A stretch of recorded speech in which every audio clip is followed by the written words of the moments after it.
Mob Adjacent, a family memoir by Jeffrey Gentili and Michael Gentili Jr. Narrated by Nick Smerilio. Normal is what happens every day. When you're a kid, the lack of perspective fosters automatic acceptance. This is where I live, this is where I sleep, these are the people I know.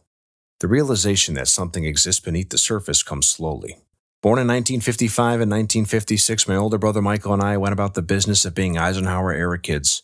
If we had thought about it, which we did not, or if someone had asked, which they did not, we would have said our lives were perfectly ordinary. Michael liked sports, I liked television.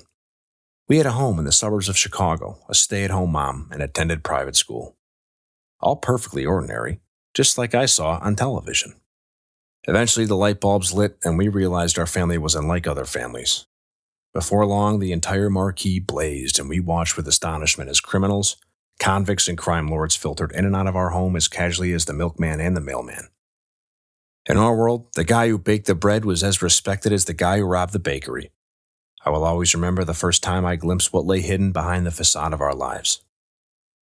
In Italian households like ours, there's a social ritual known as coffee and. When people visit, any decent hostess serves coffee and cake, or coffee and cookies, or coffee and cannoli, but always coffee and something. Coffee and. My father's family were among our most frequent visitors. His sisters, the aunts, Jeanette, Rachel, and Marie, along with Uncle Joe, Marie's husband, and Uncle Larry, Rachel's, gathered to enjoy a casual midweek coffee and around the turquoise formica table in our kitchen.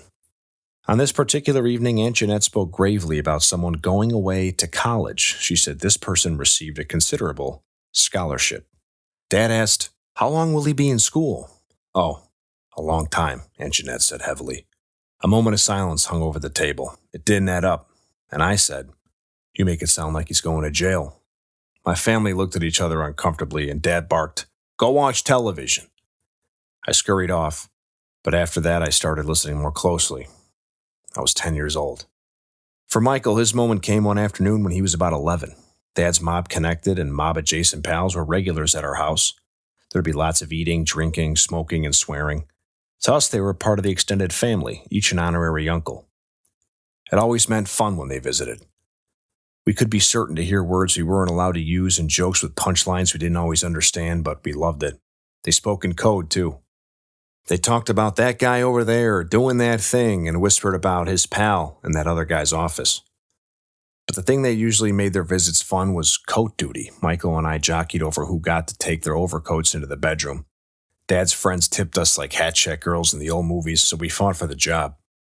Always stronger and more aggressive, Michael muscled past me with outstretched arms and was promptly buried under a mountain of wool, cashmere, and fur collars. Half blinded by the tower of outerwear, he staggered toward our parents' bedroom. Suddenly, a pistol fell out and landed on the linoleum floor. It wasn't that we lived in a world that typically rained weaponry, but since no one seemed concerned, Michael took his cue from the grown-ups. He wasn't alarmed to see a handgun skate past his feet, just confused. One gun. Many coats. Whose gun? Which coat? Crap! The weapon's owner, Uncle Tony, promptly called out for Michael to pick up the gun by the barrel, put it back in his coat. At the same time, Mom was preparing coffee and. She asked over her shoulder for the cake knife, and my 3-year-old sister Lisa reached for it. She wanted to help Mommy. Sweet, right? Just then, Mommy looked over her shoulder, horrified to find her baby armed with a flat 8-inch blade, and shouted, "Stop her!" Dad snatched the knife midair like a pro. Crisis averted. Michael continued on his mission. On the way to the bedroom, it occurred to him that if a 3-year-old handles a knife, everybody goes on red alert. But if an 11-year-old holds a handgun, no one is concerned. Good to know. Then he wondered why Uncle Tony carried a gun. Curious, he frisked the mound of coats and found another gun in another coat pocket. Who were these people? Once Michael and I started paying attention, the veneer that wrapped around our family fiction cracked, and there was no putting it back together. One day you're a kid learning to read, the next you're reading the newspaper and there's an article about the man who came to dinner last week. Pictures, too. Yep, that's him. The newspaper said he'd been indicted for running a suburban gambling ring and looking at 5 years in prison. Last Sunday, that same man brought a box of Italian pastries, sfogliatella and pasticciotto, from Albano's bakery in Elmwood Park. Mom loved a good pasticciotto. Though we didn't realize it at the time, Michael and I grew up at the intersection of hoodlum and gangster. Not in the world of organized crime, but near it, mob adjacent. Born in Chicago's Little Italy, we were steeped from infancy in an environment where crime and criminals existed invisibly alongside our everyday lives.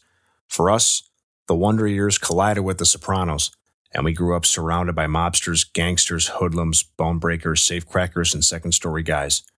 We heard tales about vendettas and vengeance and idolized the awe-inspiring power of their protection. We were always one step removed from the action, by deliberate design. At Dad's wake in 1995, Aunt Jeanette said, "Your father was never a gangster. He just knew people." It was true. Dad's family had lived near the intersection of Aberdeen Street and Grand Avenue for more than 50 years. That old neighborhood, known locally as the Patch, became the fertile field and proving ground for the next generation of post-Capone criminals. The boys from the Patch, guys like Tony Accardo, Sam Giancana, Joseph Lombardo, John DeFronzo, and Jackie, Frank, and Jimmy Cerrone, will grow up and earn rap sheets containing charges for murder, assault, robbery, extortion, bookmaking, loan sharking, and so forth. But to Dad, those men weren't criminals. They were the kids he grew up with, the friends he kept until the last days of his life. To Michael and me, they were the guys who stopped by for coffee and came to Sunday dinner and brought fat envelopes to weddings, graduations, and funerals. We make no attempt to paint over the damage organized crime caused to people and communities, the violence, intimidation, and terror. It's not because we consciously chose to ignore it, but because the darker aspects of organized crime never came near our tidy little Camelot world. Sure, men brought guns into our house, but no one used them, at least not in our house. Here's the thing. After those men finished doing whatever they did, or were alleged to have done, they went home to families and friends and lived ordinary lives. Legendary crime boss Sam Giancana didn't die in a fiery gun battle with the feds. No, he was assassinated at close range by a trusted friend while he fried up a late-night snack in his basement kitchen. I once asked Dad if he ever met Sam Giancana. He laughed and said, "You met Sam Giancana."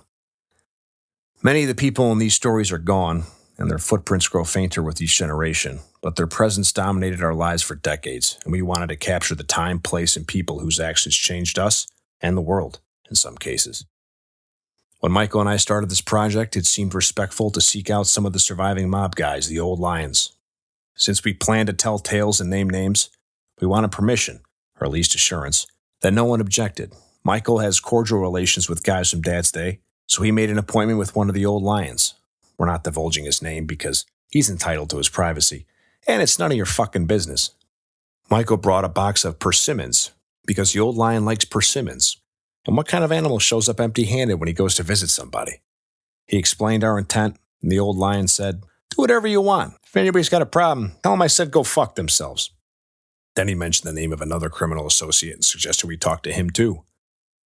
That's how I started exchanging letters and emails with an international jewel thief, then enjoying the hospitality of a federal correctional institution. Through a combination of geography and happenstance, for the last half of the 20th century, my family had front row seats to as much real-life mob drama as you'll find in a Martin Scorsese, Francis Ford Coppola movie marathon. For us, growing up mob-adjacent yielded dividends and taught lessons. But perhaps most importantly, being mob-adjacent meant we got the best seats in the house. It also meant we got to go home after the show.